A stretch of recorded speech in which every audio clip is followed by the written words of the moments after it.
우리 먼저 하나님의 말씀 창세기 37장 2절부터 4절에 있는 말씀을 함께 읽겠습니다. 창세기 37장 2절부터 4절의 말씀입니다.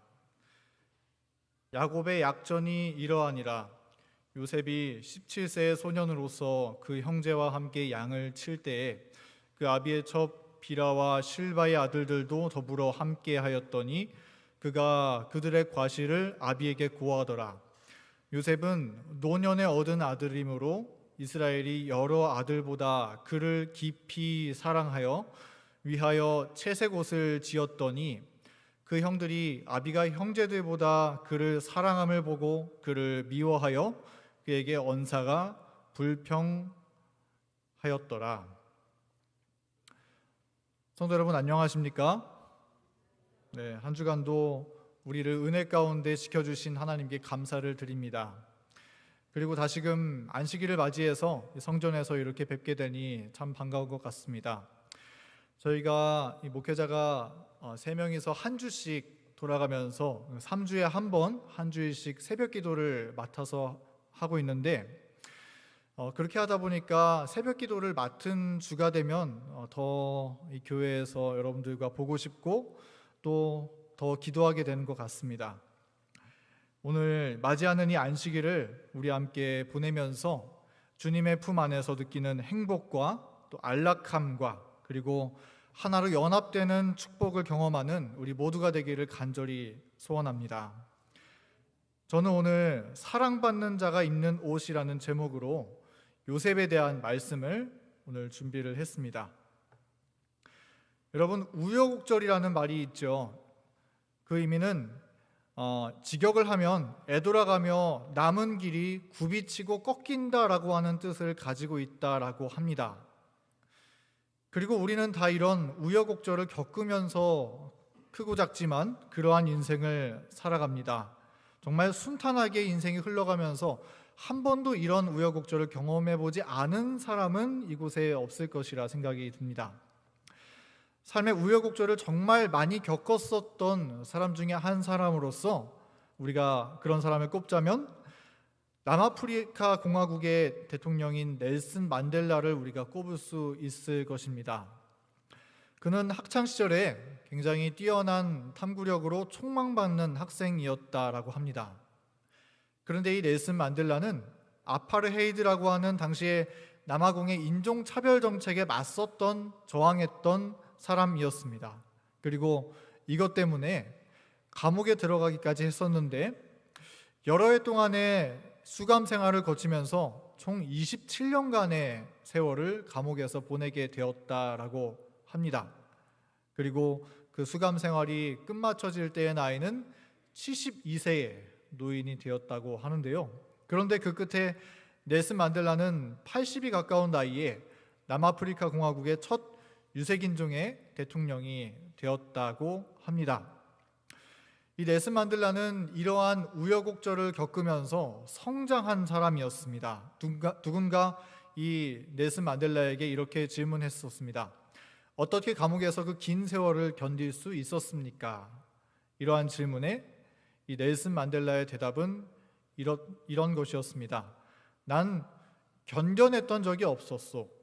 준비하고 있었던 것이지. 그는 이러한 고난과 어려움을 통해서 성숙한 그리고 준비된 리더가 되었던 사람이 된 것입니다. 그렇다면 성경에서 가장 많이 그리고 뚜렷하게 우여곡절을 경험했었던 사람을 꼽자면 우리가 누구를 찾을 수 있을까요? 우리는 단연 창세기에 나오는 요셉을 꼽을 수 있을 것입니다. 요셉은 그야말로 우여곡절의 사람이었습니다. 아버지 야곱의 특별한 사랑을 받은 그러한 아들이었지만 애굽의 노예로 팔려가면서 삶의 또한 인생의 바닥에 있는 포지션을 경험하게 되었고 심지어 정말 아무런 죄가 없는데 억울한 누명을 써서 감옥에 들어가기까지도 되었고 그러나 마침내 애굽의 총리가 되기까지 했었던 그야말로 우여곡절의 생애를 경험했었던 사람이었던 것이죠. 우리가 그런 요셉의 삶을 자세하게 살펴보면 요셉의 삶은 총 4가지의 국면으로 요약할 수 있다라고 볼 수 있겠는데요.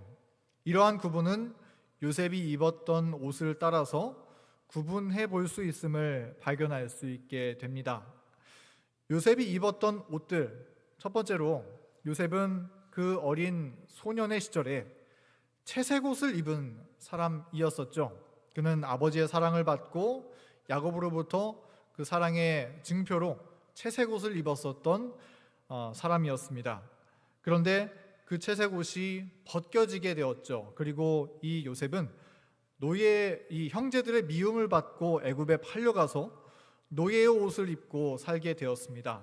인생에 갑자기 뜻하지 않는 변화가 요셉의 인생에 찾아오게 되었었던 것이죠.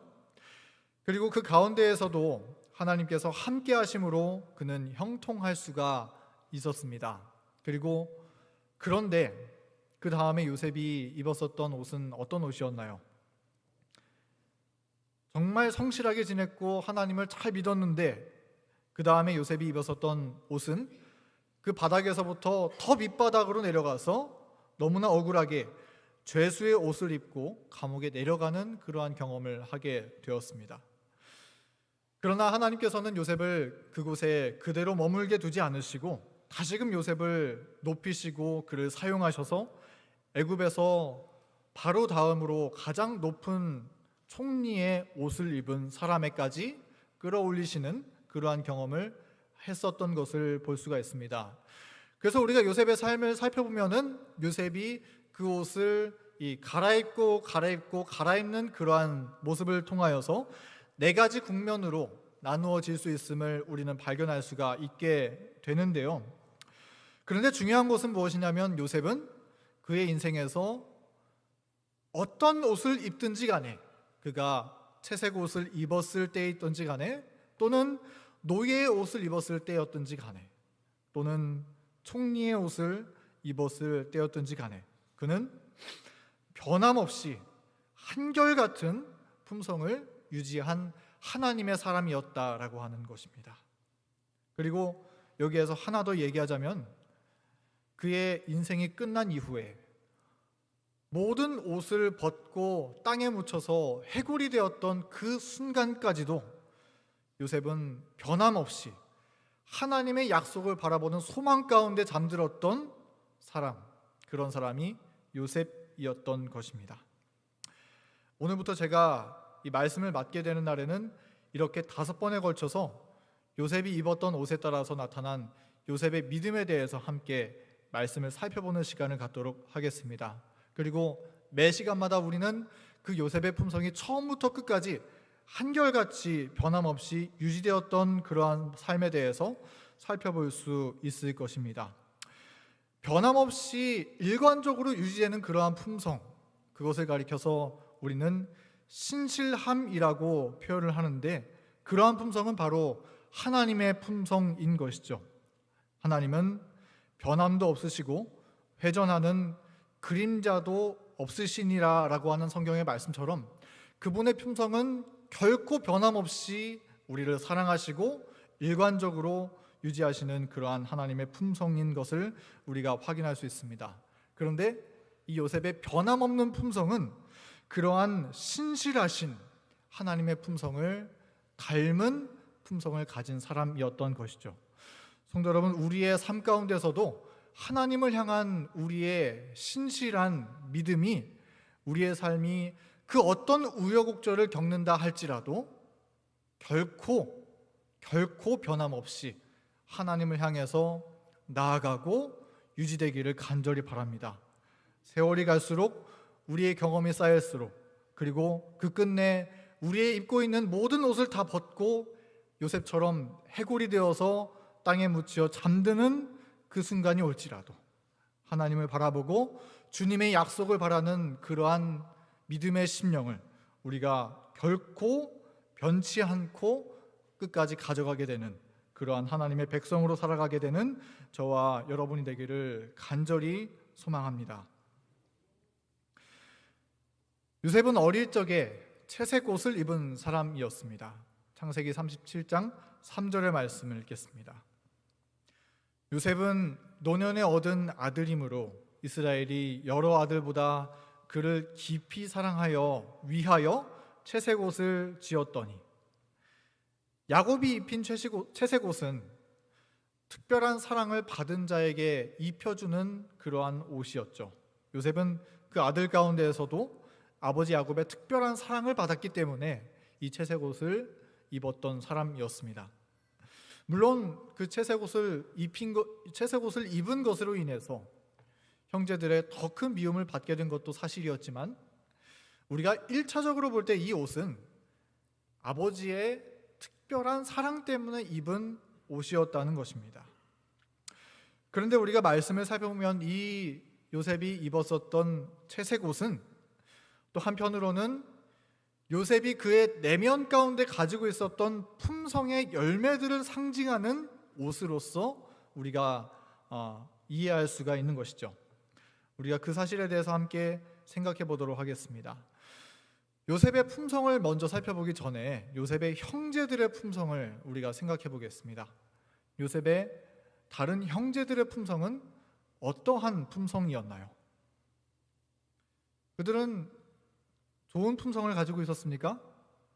별로 좋지 못한 품성을 가지고 있었죠. 우리 부조와 선지자의 표현에 보면 이 형제들의 성품에 대해서 툭하면 싸우는 성질과 제재를 받을 때 참지 못하는 성질이라고 묘사하고 있습니다. 그들은 툭하면 싸우는 그러한 성질을 가지고 있었습니다. 저는 외동이라서 사실 형제 간의 싸움에 대해서 그렇게까지 많이 경험해 본 사람은 아닙니다. 그런데 그럼에도 불구하고 제가 이 사촌집에 자주 놀러 가곤 했었는데, 저희 사촌이 저랑 동갑인 남자 사촌이 있습니다. 근데 그 친구와 정말 어릴 때부터 참 친하게 지냈어요. 그런데 형제가 아니라 사촌지간임에도 불구하고 할머니가 때때로 이제 계란 후라이를 해주십니다. 그러면 이제 2개를 딱 해주시면 왠지 모르게 커 보이는 게 있죠. 근데 저희 사촌은 이제 장손이고 저는 외손주잖아요. 제가 느끼기에 그런지 모르겠지만 할머니는 항상 저에게 작은 것을 주셨다라고 저는 느꼈습니다. 작은 것을 받았다라고 느끼는 제가 어떻게 했을까요? 저는 그래서 그 사촌 친구와 어릴 때 그 짧게 만났지만 그렇게 많이 싸웠던 경험이 있습니다. 그런데 진짜 이 한 지붕 아래서 살아가는 형제들 간에는 어떻습니까? 정말 많이 싸우고 있죠. 그런데 형제가 만약 12명이면 어떨까요? 거기에다가 이 야곱의 가정은 평범한 가정이 아니었습니다. 다 배다른 어머니 밑에서 자란 아이들이었기 때문에 가정이 잠시라도 조용할 날이 없었던 것이었죠. 자녀들은 서로 싸우고 이기려 하고 내 것이라고 우기면서 그들의 품성과 기질이 형성되었던 사람이었습니다.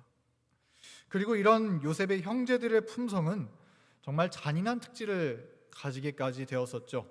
형제들은 한 번은 그 여동생이 성폭행을 당했었던 일로 인해서 그 당사자가 속해 있는 세겜 족속을 아주 몰살시켰었던 경험을 가지고 있는 사람들이기도 했습니다. 그들은 잔인한 품성을 가지고 있는 사람들이었습니다.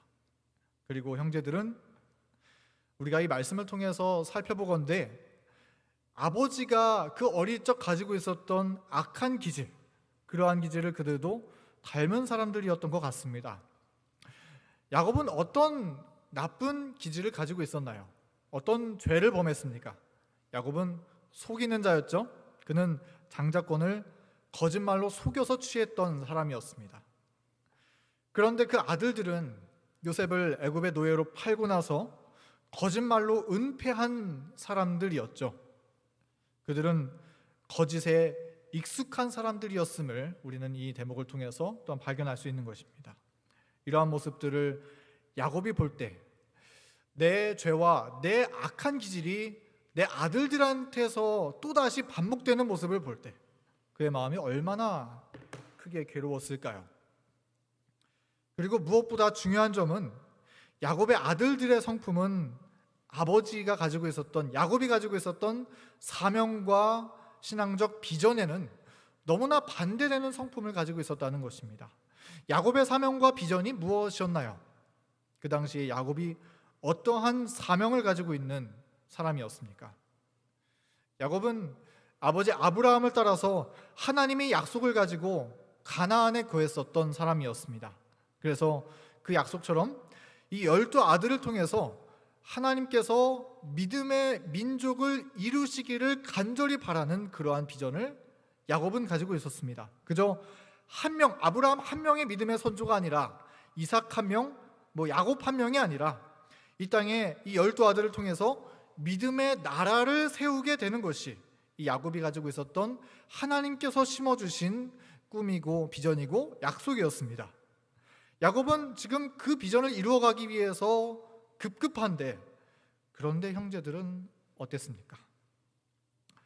그것을 이룰 수 있는 자질과 면모가 전혀 없는 품성을 가지고 있는 사람처럼 살고 있는 것입니다. 그들의 성품은 어떤 면에서 보든지 아버지를 참 걱정스럽게 하는 그런 성품을 가진 사람이었습니다. 그런데 그 와중에 11번째 아이로서, 남자아이로서 요셉이 태어났는데, 근데 그 요셉이 자라면서 보니까 어떤 품성을 가졌던 것입니까? 그는 하나님의 품성을 가진 사람으로 자라났던 것입니다. 다른 형제들과는 다른 품성을 가지게 되었죠. 부조화 선지자 209페이지에는 이렇게 말합니다. 그러나 그들 중에 전혀 다른 품성을 가진 한 사람, 곧 라헬의 맏아들 요셉이 있었다. 그의 드문 아름다운 인품이 그의 마음속에 있는 내적 미를 반영하는 것 같았다. 순결하고 활동적이고 기쁨이 충만한 이 젊은이는 또한 도덕적으로도 성실하고 확고한 증거를 나타내었다. 그는 아버지의 교훈에 귀를 기울이고 하나님께 순종하기를 좋아하였다. 이 품성을 여러분 잘 살펴보시기 바랍니다. 아름다운 성품이 그 마음에 내적 미를 반영하는 그런 품성을 가지고 있는 사람이었다고 예언하시는 말합니다.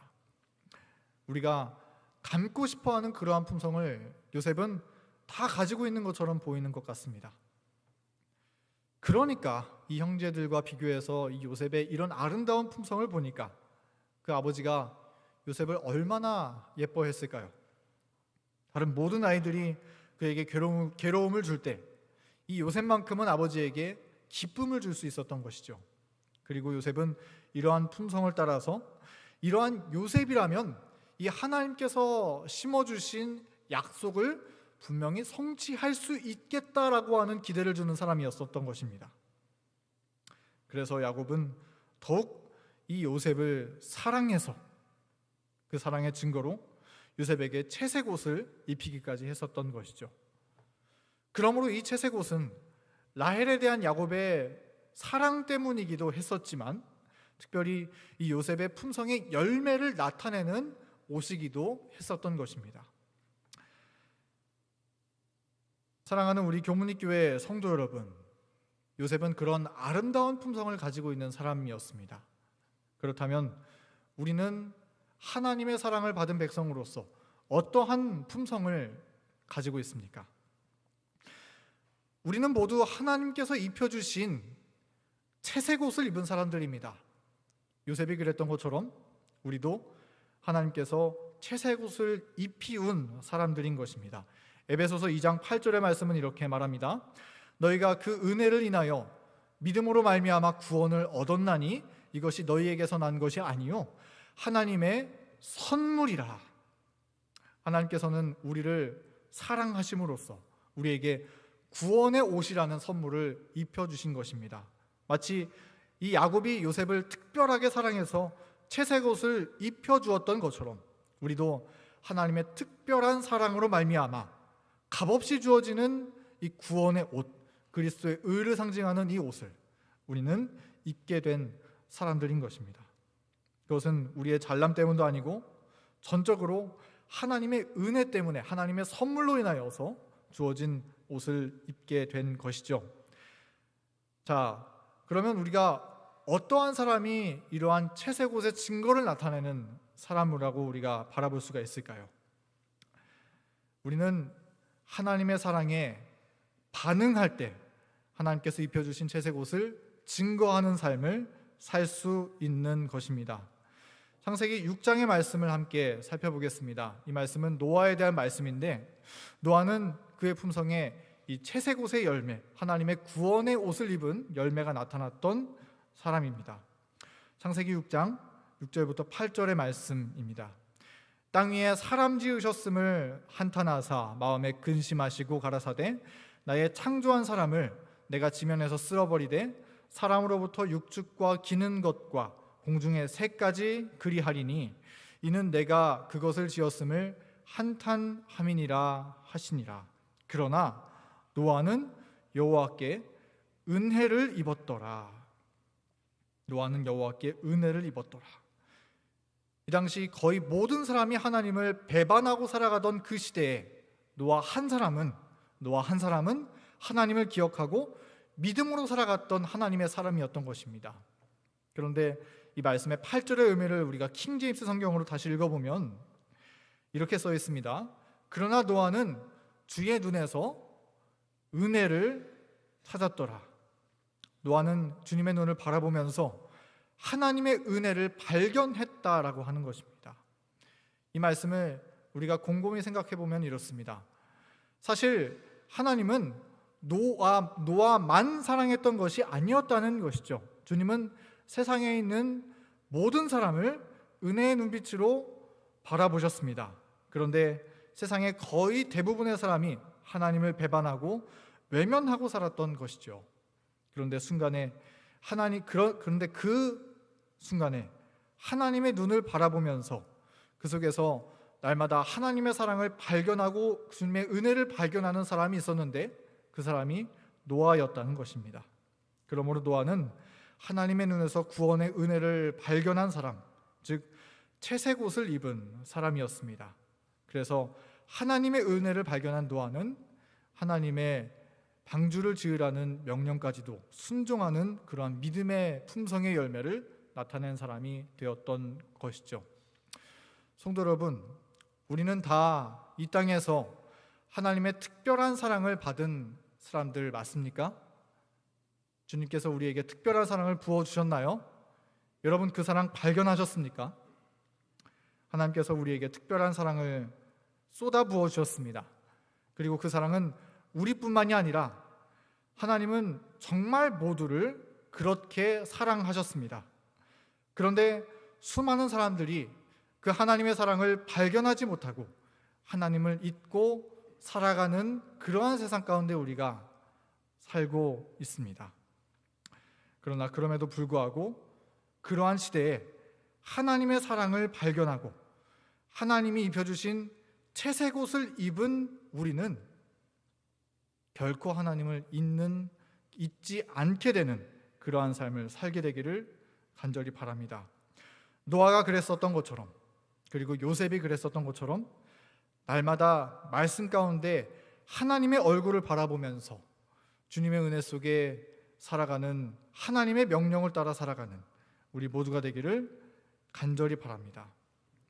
그리고 하나님의 사랑 안에 살아가기를 제가 사진 하나를 가져왔는데 이 사진이 참 감명이 깊어서 우리 새들이 지금 입을 쫙 벌리고 어미새가 그 입에 먹이를 넣어주기를 간절히 바라는 마음으로 어머니를 바라보고 있지 않습니까? 이러한 아기 새들처럼 저렇게 간절한 심령으로 우리의 입을 크게 벌리고 하나님의 특별한 사랑을 날마다 바라고 받아먹는, 그렇기 때문에 여호와의 눈에서 은혜를 발견할 줄 아는 그러한 이 하나님의 특별한 사랑과 은혜를 받은 사람, 채색 옷의 신앙을 가진 저희 모두가 되었으면 좋겠습니다. 우리 요셉의 품성에 대해서 한 3가지의 내용들을 함께 짧게 살펴보도록 하겠습니다. 첫 번째는 요셉은 죄를 미워하는 품성을 가지고 있는 사람이었습니다. 요셉이 형제들의 악한 행동을 목격했을 때 그는 매우 괴로워하였다라고 이 연애신의 내용 가운데는 이야기하고 있습니다. 요셉은 죄를 매우 괴로워할 줄 아는, 죄에 대해서 그것을 예민하게 발견하고 죄를 미워하는 그러한 품성을 가진 사람이었습니다. 그래서 간혹 형들이 죄를 범하였을 때 요셉은 그 죄로 인해서 매우 괴로워하면서 아버지께로 가서 그 죄를 멈추게 해달라고 요청했었던 것이죠. 그는 아주 미흡하고 미숙한 그러한 사람이었을지는 몰라도 정말 죄를 미워하는 그러한 믿음을 가지고 있는 사람이었습니다. 이러한 가운데 요셉이 유혹을 받지는 않았을까요? 죄에 대한 유혹을 받지는 않았을까요? 형들과 같이 그 죄를 즐기고 참여하고 싶은 마음이 들지는 않았을까요? 그러나 그럴지라도 요셉은 그 죄를 거부하고 미워하는 품성을 끝까지 지킨 사람이었습니다. 성도 여러분, 그리스도인이 거듭날 때 갖게 되는 품성의 특징이 있는데 그것은 바로 죄를 미워하는 품성이라는 것입니다. 우리 정로의 계단 58페이지, 59페이지에 있는 내용을 함께 읽어보도록 하겠습니다. 다 같이 한번 읽어보도록 하겠습니다. 그리스도를 따르는 자들은 전에 싫어하던 것들을 좋아하게 될 것이다. 또 그들이 전에 좋아하던 것들을 싫어하게 될 것이다. 교만한 자들은 겸손해지고 어리석은 자들은 지혜로워진다. 술을 많이 마시던 자들은 더 이상 마시지 않게 되고 불순한 자들은 순결해진다. 세상의 허영을 좋아하던 자들은 그것들을 버리게 된다. 여러분, 이러한 경험 해보셨습니까? 이전에 좋아했던 것들을 싫어하게 되고 이전에 싫어했었던 것들을 좋아하는 경험을 우리가 예수 그리스도를 만날 때 경험하게 된다라고 이야기하는 것입니다. 전에 무엇을 좋아했습니까? 세상의 것들을 즐거워했죠. 죄를 사랑했습니다. 나의 자아를 사랑하는 삶을 살았습니다. 그런데 예수님을 만나니까 그렇게 사는 삶이 미워지기 시작하는 거예요. 그래서 그 죄를 버리고 반면에 이전에 싫어했었던 것들, 이전에 하나님의 사랑에 대해서 껄끄러웠었고 하나님의 말씀에 대해서 부담스러워했지만 이제는 주님을 사랑하기 때문에 하나님의 말씀도 하나님의 사랑도 경험하기를 즐거워하게 된다는 것입니다. 이것이 거듭난 성도가 갖게 되는 특징이라는 것이죠. 우리 하나님의 특별한 사랑을 받고 채색 옷을 입은 우리 교문익교회 성도 여러분, 우리도 그리스도를 바라보는 가운데 이러한 거듭남의 품성, 죄를 미워하는 요셉의 품성을 담게 되는 우리 모두가 되기를 간절히 바랍니다. 우리 하나님과의 끊임없는 교제를 통하여서 이 주님 닮은 품성을 입어서 그러한 믿음의 품성을 가지고 세상을 이기는 믿음으로 살아가는 저와 여러분이 되기를 간절히 소원합니다. 두 번째는 순종하는 품성, 특별히 아버지에게 순종하는 품성을 요셉은 가졌다라고 이야기를 합니다. 여기 창세기 37장 13절의 말씀에 이스라엘이 요셉에게 이르되 내 형들이 세겜에서 양을 치지 아니하느냐, 너를 그들에게로 보내리라. 요셉이 아비에게 대답하되 내가 그리하겠나이다. 형들에게 가라는 아버지의 명령을 따르는 것이 쉬운 일이었을까요? 그것은 쉬운 일이 아니었습니다. 사실 요셉은 형들이 꽤나 부담스러운 존재였을지 모르겠습니다. 또 그뿐만 아니라 요셉이 형들을 찾으러 갔어야 했었던 곳은 이 세겜이라는 곳인데, 이 세겜은 꽤나 위험한 곳이었죠. 왜냐하면 이 형제들이 그곳에서 이 세겜 사람들을 다 죽였었던 곳이었기 때문에 언제든지 보복이 올 수도 있는 그러한 가능성이 있는 위험한 곳이었습니다. 뿐만 아니라 이곳은 꽤나 먼 곳이었습니다. 이 형제들이 있었기 때문에 가야만 했었던 세겜은 이 요셉이 있었던, 야곱이 있었던 헤브론에서부터 한 80km 정도 떨어진 곳이었다라고 합니다. 80km. 혹시 걸어가 본 경험 있으십니까? 국토 대장정 하지 않는 이상 이런 경험을 해보지는 못하죠. 저도 이제 달리기를 좋아해서 마라톤 42km를 한번 뛰어본 경험이 있는데, 그때가 작년 목회시험 전날이었습니다. 근데 목회시험 보러 가야 되는데 저는 저 자신을 믿고 이렇게 뛰면 되겠지라고 생각을 하고 뛰었는데 다리를 쩔뚝거리면서 갔었던 경험이 있습니다. 42km 가기도 그렇게 힘든데 80km를 간다? 그것은 참 쉬운 일이 아니었죠. 그런데 요셉이 그 세겜에 도착해 보니까 형들은 그 세겜에는 없었습니다. 그래서 사람들한테 물어보니까 형들은 그 옆에 도단이라는 곳에 있다고 하는 것이에요. 그래서 이 도단은 거기에서부터도 또 24km가 더 떨어진, 그래서 총 104km를 걸어가야 하는 그러한 일을 했었던 것입니다. 요셉은 그 길을 다 걸어가면서도 힘들다고 불평할 만한데 불평하지 않고, 또 이 세겜에 도착했을 때에도 거기서 멈춰서 다시 집으로 돌아가서 형들이 여기 없는데요? 이렇게 말하고 그만했으면 됐을 것인데, 요셉은 다시 24km를 더 걸어가지고 형들이 있는 도단까지 가서 형들을 만났었던 것입니다. 요셉이 어떻게 그렇게 할 수 있었을까요? 요셉은 형제들을 향한 아버지의 사랑과 염려를 알고 있었고, 그런 아버지의 명령이라면 기쁨으로 순종하는 마음을 가지고 있었던 것입니다. 아버지의 명령에 즐겨 순종하는 품성을 가지고 있었던 사람이 바로 요셉이었던 것이죠. 하나님의 품성의 옷, 이 채색 옷을 입은 하나님의 사람은 주님의 말씀에 순종하는 품성으로 살아가는 사람들인 것입니다. 요셉이 아버지의 마음을 이해하고 아버지의 명령을 따라 순종했었던 것처럼, 하나님의 백성들은 하늘 아버지의 마음을 이해하고 주님의 마음과 하나가 되어서 하나님의 명령을 따라 기꺼이 주님의 손과 발이 되어가는 사람들입니다.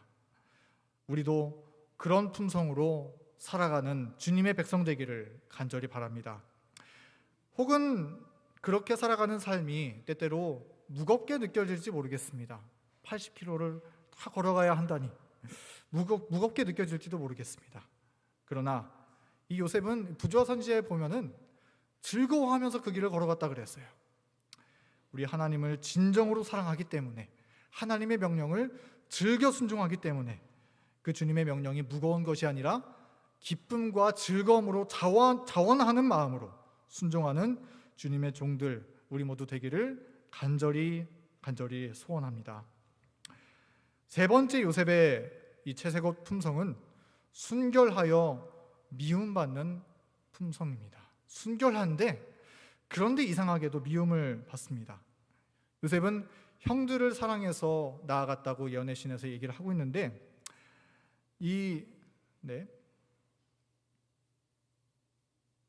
부조와 선지자에 보면은 형들이 불친절하기는 하지만 사랑하는 형제들을 만날 생각으로 자기의 피로도 잊고 발걸음을 재촉하여 나갔다라고 이야기를 합니다. 그러나 그렇게 그 멀리까지 걸어갔었던 그곳에서 형제들의 미움을 받아서 요셉은 그 시간부로 채색옷이 벗겨지고 노예로 팔려가게 되었습니다. 요셉이 미움을 받게 되었었던 원인은 무엇이었을까요? 아버지 야곱의 편애 때문에 시기를 받았었던 것 때문이었습니까? 물론 그런 것도 사실입니다. 그러나 조금 더 구체적이고 정확한 것은 요셉이 형제들을 만났을 때 형제들은 그 요셉의 마음 가운데 있는 순결함과 결백함을 인하여서 그를 미워했기 때문이라고 이 부조와 선지자의 내용은 이야기하고 있는 것입니다. 그러므로 요셉이 미움을 받게 되었었던 원인은 무엇인가요? 아버지의 편애 때문도 있지만 요셉의 결백함 때문에, 순결한 그의 품성 때문에 미움을 받았었던 것입니다. 겉으로 입혀졌었던 채색옷 때문에 미움을 받은 것이 아니라 그의 마음과 내면의 품성 가운데 입혀진 믿음의 채색옷 때문에 그는 미움을 받았었던 것입니다. 성도 여러분, 하나님의 사랑을 받아서 채색옷을 입은 사람들은 세상의 미움을 받으며 살게 됩니다. 우리 요한복음 15장 19절 여기 아래에 있는 말씀을 한번 읽어보도록 하겠습니다. 너희가 세상에 속하였으면 세상이 자기의 것을 사랑할 터이나 너희는 세상에 속한 자가 아니요 도리어 세상에서 나의 택함을 입은 자인 고로 세상이 너희를 미워하느니라. 하나님의 택하심, 곧 하나님의 은혜로 말미암아 이 구원의 옷을 입은 사람들, 영적 채색 옷을 입은 사람들은 그의 순결한 품성 때문에 세상의 미움을 받게 된다는 것이죠. 참 이것이 이상하죠. 하나님의 말씀은 좋은 것이고 또 우리가 그 말씀을 따라 살면서 다른 사람들한테 피해를 줍니까? 아니면 해를 끼치며 살고 있습니까? 그저 순결하게 살고 봉사하면서 살고 또 섬기면서 살고 또 믿음을 따라서 살아가는 그러한 삶을 우리가 살아가면 사람들이 박수 쳐주고 정말 더 그렇게 살아라라고 그렇게 얘기해줘야 마땅한데, 세상 사람들은 도리어 그 품성 때문에 하나님의 백성들을 미워한다는 것입니다. 요셉도 그런 미움을 받았다는 거예요. 심지어 요셉의 형제들이 그 요셉에 대해서 가지고 있었던 감정에 대해서 보면 미칠 지경이 되었다라고 부조화 선지자는 얘기하기까지 하는 것입니다. 왜 그렇게까지 미워할까요? 순결한 품성을 요셉은 가지고 살아가는데 왜 미워할까요? 그 이유는 나는 그렇게 살지 못하기 때문에 미워하는 것이죠. 사람들도 이렇게 사는 것이 맞다는 것을 알지만, 그러나 그렇게 살지 못하는 자기 자신에 대해서 화가 나기 때문에, 그렇기 때문에 하나님의 품성을 따라 사는 사람들에 대해서 미워하는 것입니다. 우리 성도 여러분, 혹시 하나님을 믿는 믿음으로 인해서 혹시 세상에 미움을 받는 경험 해보셨습니까? 여러분이 입고 있는 채색옷 때문에 미움받는 경험 해보셨습니까? 혹 그렇다면 잘하고 있는 것입니다. 그러나 그렇지 않다면 분발해야 하는 것입니다. 오늘날 하나님의 계명의 원칙을 따라서 살아가는 신앙은, 하나님의 순결한 신앙을 지키면서 살아가는 신앙은 점점 사라지고 있습니다. 이것도 맞고 저것도 맞다라고 속삭이고 있는 이 포스트 모더니즘의 현대 사조 속에서 하나님의 순결한 굳센 원칙을 지키는 신앙은 점점 흐려져 가고 있는 것 같아 보입니다. 그러나 그런 상황 속에서도 하나님을 믿는 원칙대로 순결하게 살아가는 백성을 주님께서 찾고 계십니다. 그리고 세상이 혹 그것 때문에 미워할지라도 요셉이 그랬던 것처럼 순결한 하나님의 품성으로 살아가는 사람들을 주님께서 오늘 찾고 있는 것입니다. 우리 교문입교회 성도 여러분, 하나님의 은혜로 채색옷을 입은 주님의 백성으로서 하나님의 바람을 따라서 이 땅에서 순결한 주님의 품성을 우리가 사모하고 나타내고 우리의 가슴에 품고 살아가는 우리 모두가 되기를 간절히 소원합니다. 그저 세상 사람들 살아가는 세상의 조류를 그대로 따라가면서 살아가는 사람들이 아니라 세상에 섞여 살지만 하늘에 속한 사람으로 살아가는 저와 여러분이 되기를 간절히 바랍니다. 요셉이 그랬던 것처럼 하나님의 말씀을 따라 살아가는 순결한 신앙, 7빛깔의 아름답게 빛나는 성령의 열매의 채색옷을 입고 살아가는 그 믿음의 원칙을 잃어버리지 않는 믿음으로 세상을 이기게 되기를 간절히 소망합니다. 그래서 혹 세상의 미움을 받을지라도 온전히 하나님께 영광을 돌릴 줄 아는 그러한 요셉의 믿음으로 우리 모두 자라나게 되기를 간절히 바랍니다. 제가 한 설교, 저희 재림연수원장님으로 계신 박상길 목사님 설교 가운데 채색옷 재림신학이라는 설교를 참 감동적인 마음으로 듣게 되었고, 또 이 말씀을 준비하는데 많이 또 듣게 되었습니다. 채색옷은 재림신앙이다라고 하는 설교를 해주었었는데요, 그 설교 가운데 참 은혜를 받았었던 내용은 무엇이냐면, 요셉은 그 형제들을 찾기 위해서 세겜까지 나아가고 더 나아가서 그 도단에 이르기까지 이상한 것이 있는데, 그것은 뭐냐면 그의 입고 있었던 채색옷을 그 지점까지 벗고 있지 않았었다는 것입니다. 생각을 해보면 그렇죠. 그 햇빛이 쨍쨍 비치는 광야길을 걸어가면서도 요셉은 그가 입고 있었던 채색옷을 벗지 않고 있었다는 것입니다. 아버지의 특별한 사랑으로 입혀주신 그 옷을 벗지 않고 있었다는 거예요. 요셉이 불편하지 않았을까요? 그 피부에 땀띠가 나지 않았을까요? 그런지 모르겠지만 요셉은 그럼에도 불구하고 그 옷을 벗지 않았다라고 하는 것입니다. 그리고 그것이 우리의 재림신앙이라고 하는 것입니다. 때때로 우리가 하나님을 믿는 신앙, 그리고 특별히 재림신앙을 가지고 이 세상에서 살아가는 것은 때때로 우리에게 불편한 것처럼 느껴질지 모르겠습니다. 이 세상을 살아가기에 꼭 맞지 않는 옷인 것처럼 느껴질지 모르겠습니다. 세상 사람들 다 토요일 날 즐기고 또 자신의 성공을 위해서 살아갈 때 안식일 지키기 위해서 교회에 오는 믿음의 신앙 지키는 삶, 때때로 불편하게 느껴질지 모르겠습니다. 그러나 그럼에도 불구하고 우리가 이 재림신앙을 사모하고 그 옷을 벗지 않고 살아가는 이유는 이 옷이 하나님께서 우리에게 특별한 사랑을 주심으로써 입혀주신 옷이기 때문에 우리가 이 옷을 지키면서 살아가는 것 아니겠습니까? 우리 주님께서 입혀주신 이 믿음의 품성의 옷, 특별히 재림신앙의 옷을 우리 끝까지 벗지 않고 하늘까지 그 옷을 입고 가는 저와 여러분이 되기를 간절히 바랍니다. 히브리서 3장 14절의 말씀입니다. 우리가 시작할 때 확실한 것을 끝까지 견고히 잡으면 그리스도와 함께 참여한 자가 되리라. 요셉이 아버지께서 입혀주신 그 채색옷, 그리고 채색옷의 그 품성을 가지고 끝까지 그의 인생이 마칠 때까지 그 내면의 채색옷을 벗지 않고 더욱더 그 인생의 삶이 지나가면서 빛을 발했었던 것처럼 우리도 주님께서 입혀주신 그 믿음의 채색옷을 우리가 끝까지 견고히 잡고 살아감으로써 주님께서 오시는 그날에 우리 주님을 우리가 반가이 맞이하고 주님을 닮은 품성이라고 우리가 이 땅에서 또 하늘에서 증거할 수 있는 그러한 삶을 우리 모두 살아가게 되기를 간절히 바라면서 오늘 말씀을 줄이도록 하겠습니다.